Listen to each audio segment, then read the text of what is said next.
straight paperwork, straight greatness. AP All-American All-Star, 1968, from Pantego, North Carolina. Man, tell them what the fuck you did. Well, back in the day, I was James Bill, a.k.a. Bill Pepper. And I went to a segregated high school, which was Beaufort County. We was known as the Beaufort County Rams. The Beaufort County Rams on Swamp Road. Swamp Pantego, Road. North Carolina. Beaufort Around County. from another road called Griffinville, where they had the Pantego High School Warriors there at that area. So we had to play on the dirt and play our games in the gym at Pantego Warriors. When they went away, we played home. When they played home, we went away. Okay? They had an activity bus. We didn't have no activity bus. We had cars. But we were one group, one family. You know, that's where we played. You know? We had basketball players by the name of Eddie Lovers, who was a very personally good friend of mine. James Lee, James O'Neill, and Shelton Lacey. That was our starting five. Respect. Starting 5 champions. Yeah. 3 from Pantego, 1 from Broad Creek, and 1 from Terry C. North Carolina. All which went to the same school. Sound like a powerhouse team. Yeah. Kept everybody on the team happy. We must be happy. Well, when we started out like 1-0 at the White's Gym. Mm-hmm. And for some reason that the turnout wasn't as fantastic as it should have been. But we still played hard. So when we got to about 6-0, everybody said we was a fluke. Okay? All right, when we got to 10-0, they say that our team might be serious.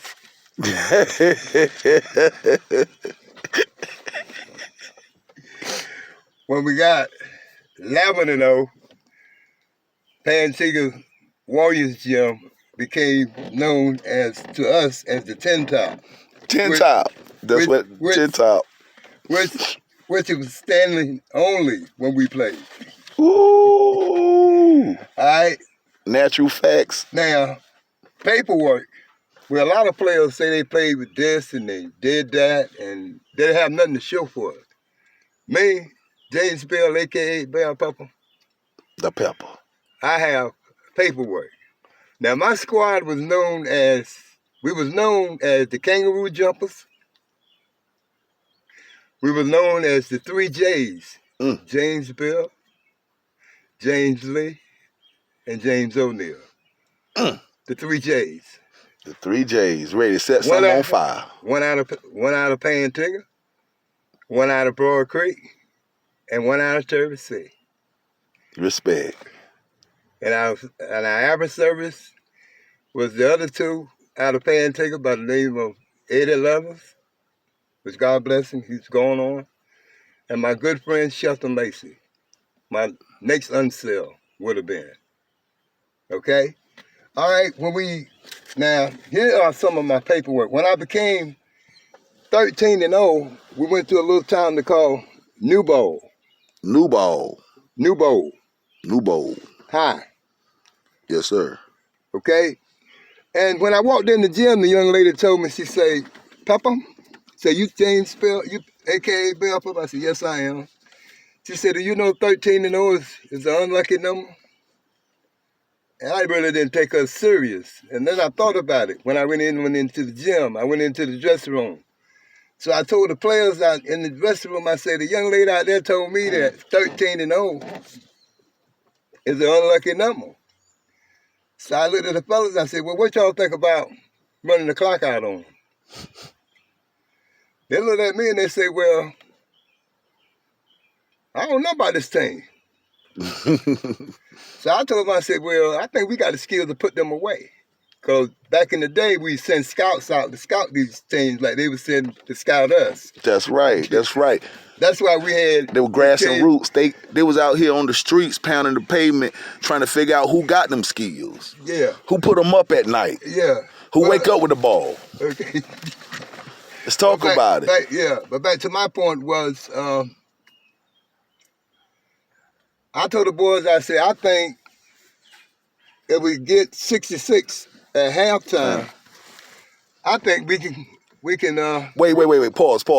For the viewers that don't understand, 66 at halftime. There was 4 games at that point when most people playing in high school, them 4 games. They're putting up 60-some, 70-some sometimes and score 10 points and just D them down, get their blocks and defense in. What's y'all average, brother?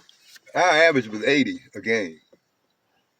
80. So if you thought you were going to put us away at halftime by 50 to 40, you was highly mistaken. Because we had 40, we had another 40 coming the next half. They had another 40 piece for you. So for all the ball players that thought that they was in good safe scoring distance with us, we proved them to be wrong. Because back here, to my score here, okay, right? Let me hit the score right here. The score is on this high school team after the young lady told me that 13-0 was unlucky. As you can see, the score here is 102 to 54.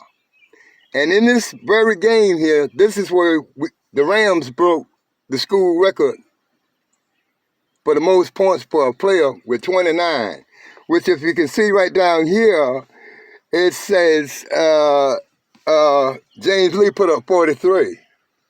Woo, facts. And I was having a bad night, and I only put up 25. Woo. As you can see right here, them out. You can see right here, O'Neal, he shot 6. Lellis gave us 10. That's right. But our opposing team, they only shot 54 that night. When we left our new bowl, we was 14-0. 14-0. So what that young lady told me really inspired me. Yes, to sir. do better. Ain't that okay. Good. Now the school record was broke. This was on a Tuesday night. So I go back to school and they was teasing me about me not breaking the school record, which was set in 1963 by Calvin O'Neal with 29 points. So I went back to school and I said, well, no, I didn't break the record. But I said to myself, I said, well, I might get a chance to break the record before the season is out, before the high school season is out. That's what I was saying to myself. So that Friday night, we have our rivalry, which is Belhaven.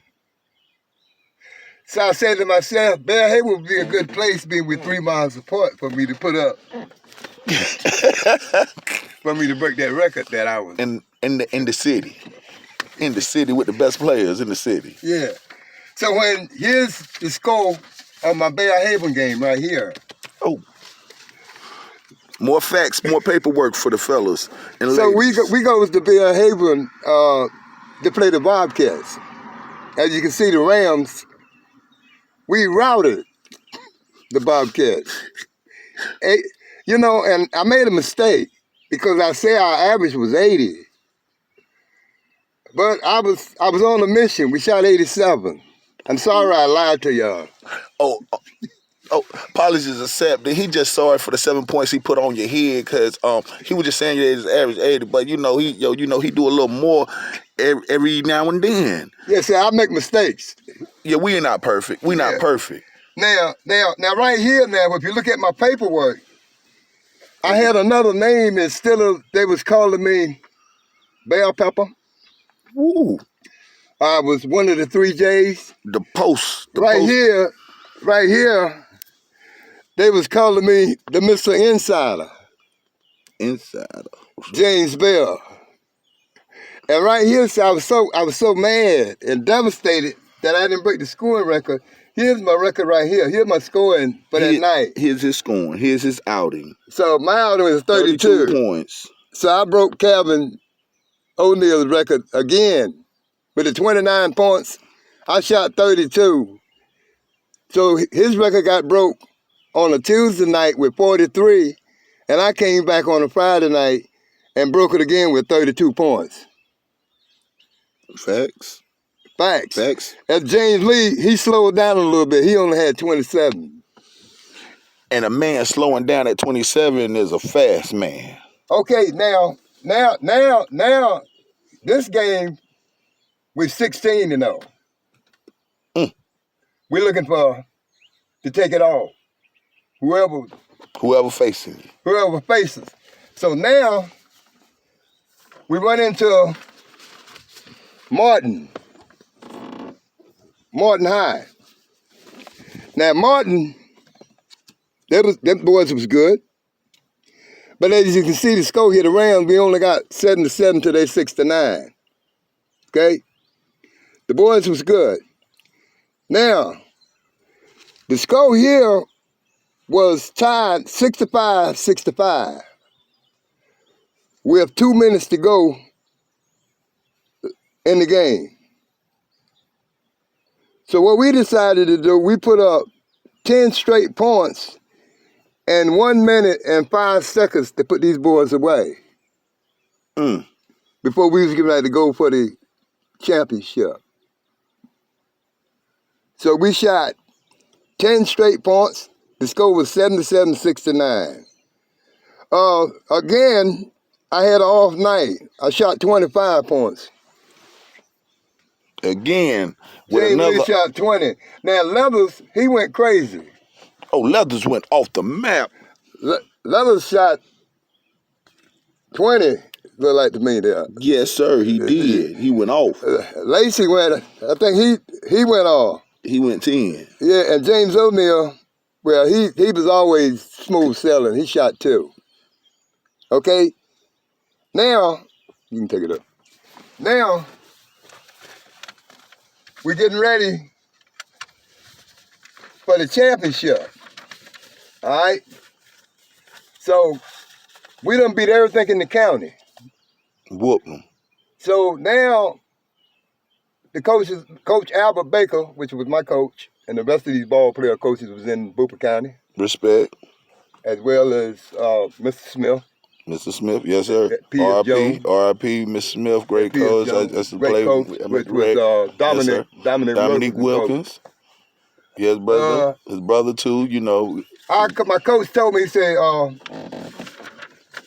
Bell Pepper? I said, yes, sir, coach.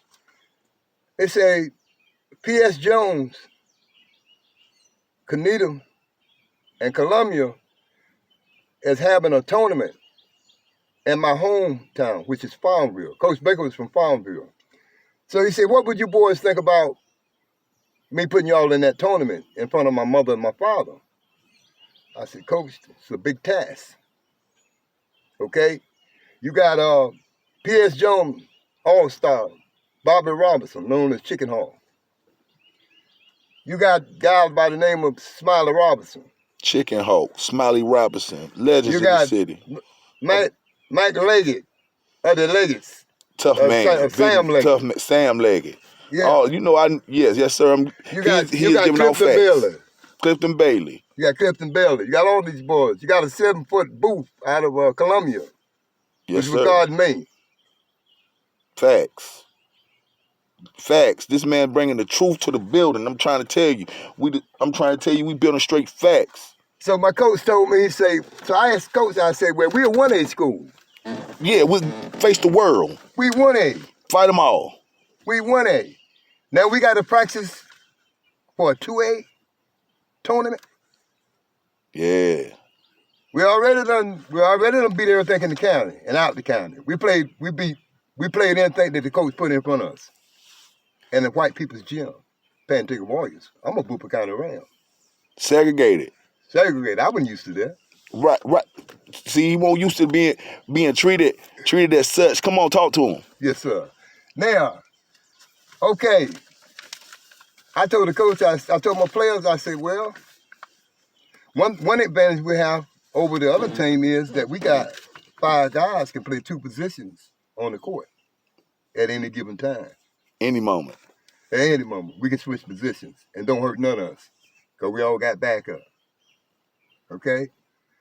So, the night of the tournament, P.S. Jones, they faced Canito. Chicken Hawk, Bobby Robinson, and all them. They met the boys from Canisa. They blew them out. Mm.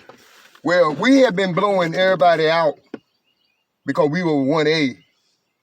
We were playing 1A. Well, we were playing different schools, but we were basically a 1A tournament school.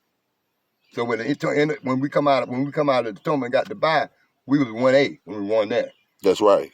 Okay, so he entered us into the 2A championship, and I just want to show the world that sometimes when things are stacked against you and the odds is not in your favor, but if you have one thing at heart, you know your average, you know what you're capable of doing. I told my team players by being the captain of the team that we keep the game close and pull it out on the end. And I also told my boys, I say, if we got anything between 60 and 65 at halftime, that they was in somebody was in trouble. They in trouble. Cause our average is 80. We don't care how it's gonna go. We don't care how it's gonna go. We're gonna put them up. We're gonna put up 80. Or we might go by 80, but we're gonna put up 80. We're gonna put up 80 or better on you. We're gonna put up 80. We don't care who it is in the tournament. That's We're right. putting up 80. That's how we coming. We came 80. We're gonna lead 80 and better. When we win the championship, we're gonna be 80. Because if we putting up 45 halftime, there's another 35 coming. Now that's the truth. Now here is my paperwork on my championship. As you can see, we came over Columbia, 81 to 80. AKA Bell Pepper in the building. And right here, you can see James Lee, he went crazy again. He shot 29. But me, I shot 19. I come to play. I come to share the basketball. Another shot 18. So we neck and neck. We know how the ball bounces. See. That's right. And again, James O'Neal, he shot 10. Lacey shot 9. But what I'm trying to tell y'all out there is that Columbia figured that they could put us away because we was a 1A school and they was a 2A school. But we was the first 1A school without a gym to win a championship. And as you can see right here, the paper say, fans, you could have ever thought about what these boys could do if they had their own gym on their campus. Wow. Sorry about the visual, y'all. This is true shit. And what Coach Baker said to us, this is the best, this is the greatest picture of my coaching career. Wow. Big facts, y'all. And this was his first championship. And anything after one. Who delivered the championship? AKA Bell Pepper. Bell Pepper. Eddie Leathers. Eddie Leathers. James O'Neal. James O'Neal. James Lee. James Lee. And Shelton Lacey. Shelton Lacey. And of course our backup, Willie Earl Carter. Michael Booth. William Harvey. And a few more players. A lot of them have deceased, but this is my squad. Thank you very much for your time. Tell them the All-Star, tell them the AP, this is the first black AP All-Star. Well, there was one under me. His name was Bruce Patrick from Terry C. So Bruce thought he was number one, but the coach told him it was one ahead of him, which was James Bell, a.k.a. Bell Pepper. And you were the first I was the first one. black. And me. First black All-American. That's me. Tell him your name. James Bell, a.k.a. Bell Pepper. Tell him the second person that was the AP All-Star. The second All-Star was Bruce Patrick. Tell him the third. Well, the third had to be Bam Bam. Bam Bam. Bam Bam, yeah. Right from where? Yeah, but right from down there. Like we all said, Bam Bam didn't get it done. He's put won championship at Yates because he had the gym, he had the facilities, he had the bus, he had everything. We didn't have anything. We come from scratch and build a championship. We set records for Coach Baker that no other team could accomplish, I don't believe, throughout his legacy. And I just want to thank y'all and thank God. You won a championship. Bruce Patrick won a championship. Y'all are legends in these streets, man. And I got to give respect out to everybody that see this video, understand, yo, this is history in the making that have been made, and it's more history to come because we building it. We're gonna have one about Mr. Patrick and how his all-star appearances was here and straight powerful for us in Washington, Belhaven, Beaufort County, the whole Beaufort County, because all of us were fighting for that thing around this time. Around them times, them boys were hustling, trying to get a chip. Yeah, we grew up poor. Well, matter of fact, none of us, I want to tell you the truth, the basketball kept us going, kept us out of trouble. And for all the kids out there that really don't have nothing to do, man, I mean, if you got good grades, and first of all, you got to have a good spokesman, somebody can talk to the people for you. Because if you don't have that, man, a lot of times you don't go nowhere. You feel me? And you got to get into the books. And, you know, back in our day, a lot of ball players, you know, a lot of them was uneducated. They couldn't read, they couldn't write, but I was blessed because I got into it. You know, cause I love money. That's right. You love that money. I love money, and I know money is the key to everything. And I learned in life that if you can't count, they can kill you with the pen. And I also learned something. See, I grew up without a father. For all y'all, I was mother orientated, and I love my moms. I love my brother and I love my sister. But when you grow up without a father, I had a grandfather figure. And when mama didn't get me, my grandfather got me. And it made me a better person. But the basketball, when I picked up the basketball, and, you know, coordination could get my boys together and we could play team ball, we became champions, you know, from scratch. Back in our day, I could sleep at Eddie's house. I could sleep at James Lee's house. And that's what we did. We was a big family. We eat different places. We were taken care of. And I just want to thank everybody out there. You know, y'all be safe. Love y'all. And watch this virus. Yeah, you know what I'm saying? True facts, you know what I'm saying? Hold on, I want to see the championship paper one more time before we out of here. Yo, here it is. Hold it up. I want my man to hold it up. So this is true shit. My man right here, 2A champion, you know what I'm saying? AP, All-American, first black one, you know what I'm saying? Straight out of Beaufort County, you know what I'm saying? This is real facts, yo. Bell Pepper standing strong. He doing it. And came from a 1A and didn't have no facilities. Played outside. Let's go.